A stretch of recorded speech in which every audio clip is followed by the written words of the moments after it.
saya ingin membawa anda untuk memberikan tumpuan kepada salah satu kerusi parlimen, iaitu di Johor, P154 Mersing. Saya ingin berlintas langsung bersama rakan setugas Hilmi Malik sebentar tadi, tapi sebelum saya bersama dengan Hilmi, ini adalah perincian dan sedikit sebanyak demografi dan juga faktor nombor mengenai Mersing. Kalau dilihat kepada Mersing, ini adalah kawasan yang melihat kepada 78,200 penduduk. Ini merujuk kepada penduduk di Mersing dan tidak mengambil kira kepada pengundi yang berdaftar ataupun layak mengundi pada PRN ke-15 ini. Daripada 78,000 itu, sebanyak 94.7% merupakan mereka yang bergelar warga negara, 5.3% lagi adalah mereka yang bergelar bukan warga negara. Daripada jumlah itu, 53.6% lelaki dan selebihnya merupakan golongan wanita. Dan daripada aspek lain pula kita ingin melihat kepada pendapatan masyarakat di Mersing. Pendapatan penengah ataupun median income di Mersing berjumlah sebanyak 3,896, manakala purata pendapatan bagi warga Mersing adalah sebanyak 4,937. Dan ini kita cerita pasal kemudahan asas yang ada di Parlimen Mersing. Agak bagus, stesen minyak ada 13, tadika swasta 7, klinik gigi swasta pun ada 1, bengkel kereta 35 dan kedai runcit secara fasilitinya ada 102 di situ. Kalau dilihat dan juga diberikan angka kepada perkara-perkara lain pula, dilihat kepada sekolah, di mana inilah institusi yang memberikan harapan kepada generasi yang akan datang. Sebanyak 38 sekolah menengah terdapat, 38 sekolah rendah di Mersing di Mersing. Yang ini melibatkan 7,750 pelajar. Manakala jumlah sekolah menengah pula sebanyak 10 melibatkan 5,603 murid dan menempatkan 597 tenaga pengajar ataupun kelompok guru. Dan ini juga kita bercerita mengenai jumlah dan juga kelompok pengundi. Lokman semalam bercerita mengenai pengundi baru, tapi nampaknya di Mersing untuk pilihan raya kali ini ada pertambahan sebanyak 5.6% pengundi-pengundi yang bergelar pengundi baharu, anak-anak muda, iaitu daripada umur 18 hingga 20 tahun.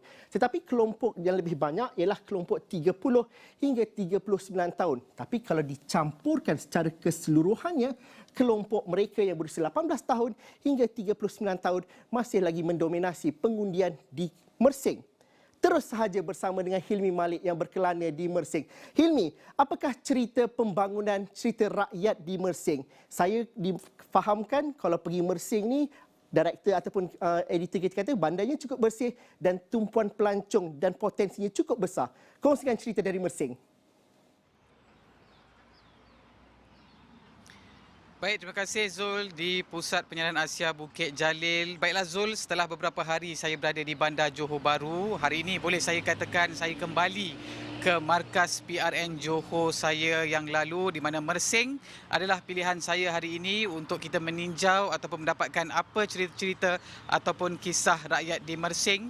Dan sebenarnya tadi sewaktu kami tiba, memang yang pertamanya kami cuba mendapatkan penduduk setempat untuk berceritakan dengan keadaan di Mersing. Mungkin ada perubahan selepas PRN Johor yang lalu di Mersing dan saya bersama dengan mereka.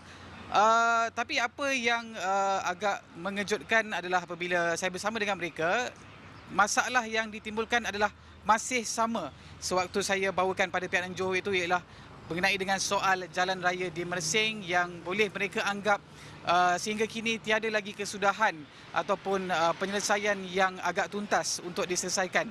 Dan itu adalah melihat daripada konteks di Mersing ini mengenai dengan masalah jalan raya yang dikatakan berliku-liku, bergelombang, berlobang-lobang. Tapi dalam masa yang sama, kita perlu sedar bahawa Mersing ini merupakan salah satu hub pelancongan di Johor, di mana sememangnya terkenal dengan beberapa pulau menarik di sini yang pastinya menjadi tumpuan pelancong di luar maupun di luar negara, maupun tempatan ataupun luar negara.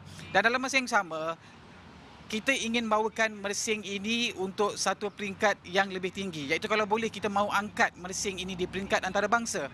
Tapi bagaimana untuk kita menuju ke destinasi itu sekiranya isu-isu seperti jalan raya ini tidak dapat lagi diselesaikan, dan apa kata dalam usaha untuk kita menuju kepada membawa Mersing ke satu peringkat ataupun another level.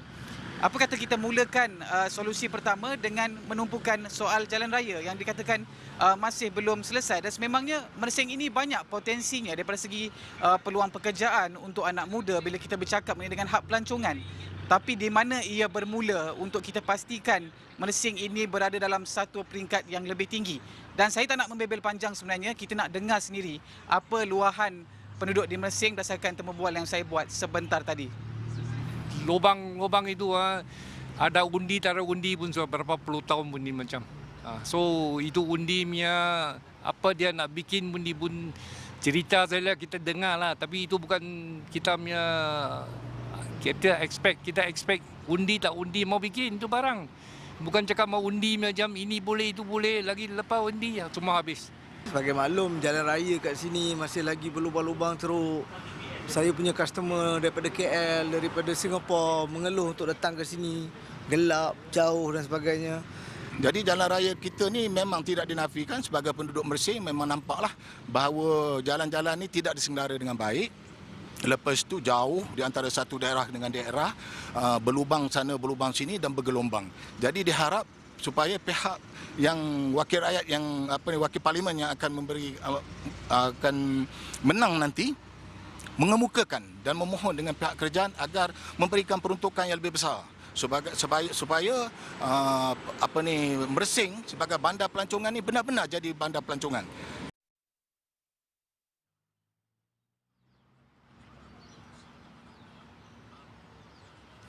Baik Zul, itu adalah suara yang sama saya dengar sewaktu saya bertugas di Mersing ini ketika PRN Johor.